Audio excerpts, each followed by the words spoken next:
Hello and welcome to the Overland Journal podcast. I'm your host, Scott Brady. My co-host, Matt Scott, is not with me today because we have a unique episode that we'd like to share with you. This is an interview that I recorded with a friend of mine, Micho Escobar from Colombia, shortly after a trip that I did with him in the area. So I had done an earlier trip with Micho where we rode all the way out to the border of Venezuela with another mutual friend, Sinway Xavier, that you can listen to on the podcast as well. And then this second trip that I did down, I had actually done a journey down to Lima, Peru, and had ridden all the way back to Colombia solo in 2016. So this is my conversation that I had with Micho in 2016, talking about traveling in Colombia, what a beautiful country this is, filled with absolutely wonderful people. So hopefully by the end of this conversation that you listen to with Micho and myself, you have a different perspective on Colombia, and maybe it moves up your list. So the audio should be pretty good on this, but it is recorded with a couple iPhones, so take that into mind, but I think it is worth listening to. Thank you for joining us. And this episode is supported in part by Red Ox Manufacturing. Since 1986, Red Ox Manufacturing has been handcrafting the toughest soft-sided travel luggage in the world. Founded and operated by second-generation U.S. military veterans, Red Ox bags are backed by the industry's finest warranty, the Noble Lifetime Warranty. You break it, they will wonder how, but then they'll repair it or replace it, no questions asked. Designed and lovingly built with pride in Billings, Montana, using 99% American sourced materials, Red Ox bags are unique, truly innovative, and tough as tanks. They're also running a promotion right now to win your own free Red Ox bag. You can go to expeditionportal.com and search the term Red Ox. Hello, I'm Scott Brady with Overland Journal and Expedition Portal, and I am in beautiful Colombia with my good friend Mauricio Escobar from Elephant Moto. And we're going to talk a little bit today about traveling in South America, but mostly about traveling in Colombia, because this is something that many Americans and other people around the world, they're a little bit concerned about traveling to a place like Colombia because of what they've heard about in the past. Now, the one thing I don't want you to do is take Mauricio's last name into account when we talk about safety and traveling in Colombia, being Escobar, but he has no relation to the Escobar of the past. And he's a great ambassador for his country, and we're going to learn a lot about what it means to travel in Colombia. So, Mauricio, give me a little bit of a background on your travels, your experience, not only as a motorcyclist, but a motorcycle trainer, and then briefly what Elephant Motorcycle does. All right. Well, I've been riding motorcycles since I was a little kid, 11 years old. I went through the paces, like the little Hondas in the farm, XR80s, then XR200, then doing the trips. Then I went to live in San Francisco, and that's where I bought my first motorcycle, which is like that first big step for any motorcyclist, and my first street bike. And I started to get into the whole motorcycle thing. First it was like I was younger, so it was more the street bikes, super bikes, type of sport bikes type of things, and then my brother, he was doing a trip from San Francisco to Washington and Washington to San Francisco. And he had an R1100 GS. And my dad, he was like, well, I think you should do part of this trip with him. And I was like, yeah, that didn't cross my mind. He was doing it. It wasn't something that I was into at the moment. And I had a Honda Super Hawk at the time. And I was like, well, sure, let's do it. So I went with my brother on the Super Hawk, obviously the bad choice of bike for the trip.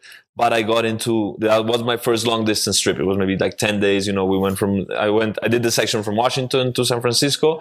And I could see him on his R1100, he was comfortable. He was okay with doing something, 40 miles an hour, just chilling. And I was hunchback on the Super Hawk, and that got me into it. That was the thing. Inspired you for travel. That was the thing that got me into adventure travel, long distance travel on motorcycles. And I started doing trips. Every time I could, I would do trips. I did the Continental Divide. We went from Canada to Mexico, the dirt roads. I went to China for a month, and with a buddy, we rented a motorcycle with a sidecar, and we were just riding around for like a month. And you've also ridden in Morocco. And and then with the time, those were like the first initial trips.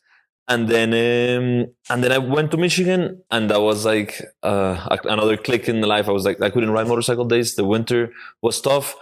and I got a little bit antsy. So I said, I got to get out of here. So I decided to quit my job that I had there. I came back to Colombia and I started to consider, motorcycle touring as a business or as a career path for me, as a choice.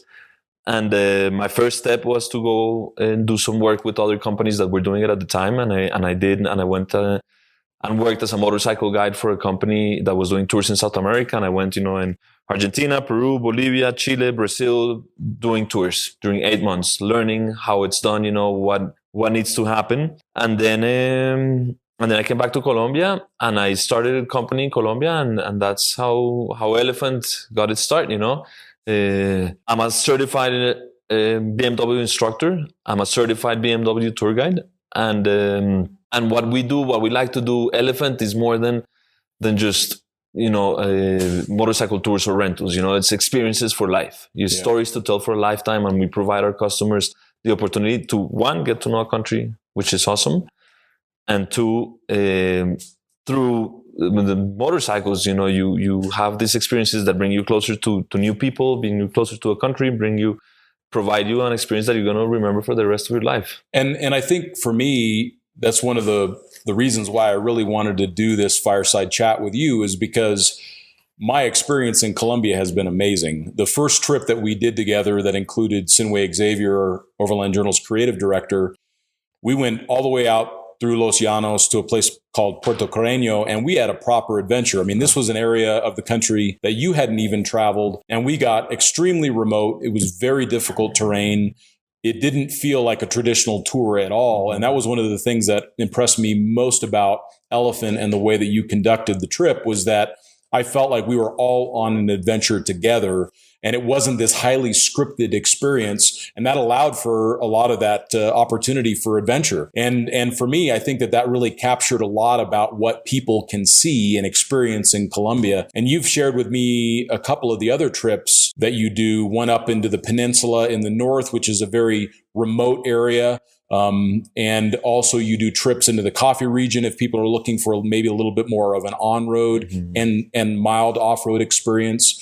But I think one of the things that's most important initially is to kind of dispel this myth that Colombia as a whole is a dangerous place to travel. My experience now, having been here 3 times, is that the big cities are like any big city in the world. There's places that are very safe and there's places that are less safe.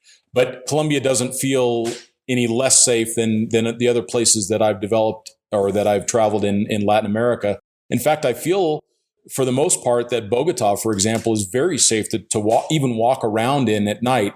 And one of the ways that I always determine that is if you see women and children out and about. So even at 11 o'clock at night, you'll see women walking with their children and families walking through the park.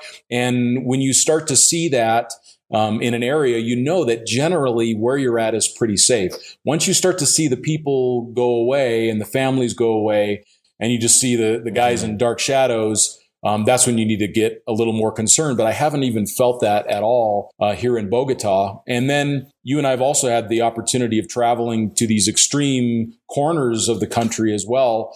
When we were in Los Llanos, again, I never felt even one time that I was in an area that wasn't safe. And then you and I just traveled over the Colombian death road on the day of a rather historic vote here in Colombia. And again, people were smiling and they embraced us with open arms. And other than the dangers of the road itself, I didn't feel like I was in a place that was dangerous. I felt like I was in a place that was coming out of a period of time in the history of the country that maybe things were a little bit more dangerous, but it feels very safe. And it feels like there's a lot of optimism in the spirit of the Colombians. Yeah, I think, Colombia is going through an important time right now. We've been at war for a long time, and we are also at a moment where people are discovering Colombia. So for me, what I tell my customers is this is the time to come, right now, because if you come 5 years from now, you're going to probably find a very different Colombia in terms of tourism, because right now it's genuine. You're getting the real Colombia, but the good Colombia. It's not the Colombia you see maybe you've experienced in the news that you've heard about. Obviously we went through some rough times, but those times are, they're looking promising, it's changing. So it's the time when if you go to a small town that like the ones that we've been to, that people they're genuine about their interaction with you because they want you to know that it's safe. They want you to know that it's okay, that you should come out here, that they're proud of their country. So they come out and they show it to you, and they're going to go out of their way to make sure you have a good experience. So we're going through that change, where it's opening up. Not too many people have come yet. A lot of more people are coming. So it's changing, So I think in terms of tourism, unfortunately, it tends to corrupt or distort, maybe. It's the word is rough, but it can prostitute a country, because people, they start to see advantage in the foreigner. Yeah. So they know they can take money. So they maybe start charging more, or they'll swindle you out of something, sure. They know that the tourist is an opportunity, but right now we're not at that place. We're at a place where, please come, check it out. This is my country. It's beautiful. We're not all war. We're not all violence. We're good people. So it's a very good moment to come and see it. And I think it's important to come and check it out. I can see that for the most part, Colombians, they really have this pride in their country. And there's some great examples I think I can give. One of the things that stands out almost immediately is there's much less trash on the road in Colombia than you'll see oftentimes in other countries in Central America and South America. There's also this pride of ownership. If you look, even though their home may be simple, they take good care of it. It has flowers out front. It's recently been painted. There's not trash and weeds and everything in the yard. And even though their vehicle may be older, they take pride in that. You can see it's been painted and that they tried to fix the dents. And for me, I think that says a lot about the future of Colombia, and it says a lot about the spirit of the Colombian people. And then I've also found that riding here is a lot more safe than other developing countries. In fact, I find that the Colombian drivers are some of the better drivers that I've encountered in South America. And, I always use a way to gauge drivers. I'll rate them as either, competent, neutral, or incompetent. And I'll either rate them as calm, neutral, or aggressive. And like, for example, when you go to Peru, you encounter aggressive and incompetent.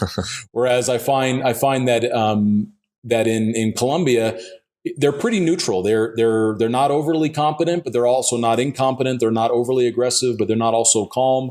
I find that the truck drivers are very professional. They give you some space. For the most part, they try not to kill you. And I think that that's a great example of another reason to come and ride in Colombia, because you have relatively new roads in many cases, and you have pretty considerate drivers, and that makes for some fun riding. And there's also this little tinge of lawlessness in the sense that the police infrastructure isn't that well developed, and they're not everywhere. So if you're back on some road in Colombia, you can actually let it hang out there a little bit and have some fun on the bike, which are things that I've really enjoyed traveling in Colombia. Yeah, I think it's a country that has it all, from a geographical standpoint, from a cultural standpoint, for motorcyclists in this case, the mountains, they provide twisties, endless twisties, and you get a super cool combination of, if you really want dirt and adventure, you can do it, off-roading. But if you want paved and you like, the paved roads and good paved roads and twisty roads, you can do it. And if you want a combination, you got it all. And also geographically, Colombia is rated as the second most diverse country in the world. I think I was telling you that the other day. And it's the most second... the cell phone went off. Second most biodiverse country in the world after Brazil. Brazil is number one, and Brazil is 7 times larger than Colombia. So it says a lot. In a very small piece of land, you've got a ridiculous amount of biodiversity. And you also have, in the north, we have deserts, with sand dunes, Africa-like, we've got the jungles, we got Amazon, we got the Andes that when they come here, they give us a gift because they come from Peru, Ecuador, Chile, everything, just one single mountain range. And as soon as they hit Colombia, they decided to split into 3. So you got these 3 mountain ranges that cover most of the country, and you got 4,000 meter passes, you've got 0 meters, you've got rivers, you've got jungles, everything in a relatively small but big place. So it's. I was also really impressed with the Tatacoa Desert that we went to after the Death Road. I mean, it reminded me of my home in Arizona. There was cactus and red earth like in Sedona, and it was really beautiful. And there's also pretty good infrastructure. There's clean places to stay that aren't very expensive, but they're nice. They're well maintained. The food's good. I've never gotten sick eating the food here in Colombia. So I eat everything from the salads to the meat on the plate, and I've never gotten sick here either. So I think that says a lot about traveling in Colombia and the diversity of it. You can be in Cartagena on the beach in an old beautiful colonial walled city. And then you can also be in the middle of the desert and sleeping in a tent if you want to. So there's camping available as well. So kind of to conclude, my experience has been very good in Colombia. Overall, I've never felt unsafe. I've never gotten sick. I find that the roads are really enjoyable to ride, and there's plenty of technical terrain if you want in the dirt. There's a lot of diversity, which means you can kind of do whatever interests you as far as a rider.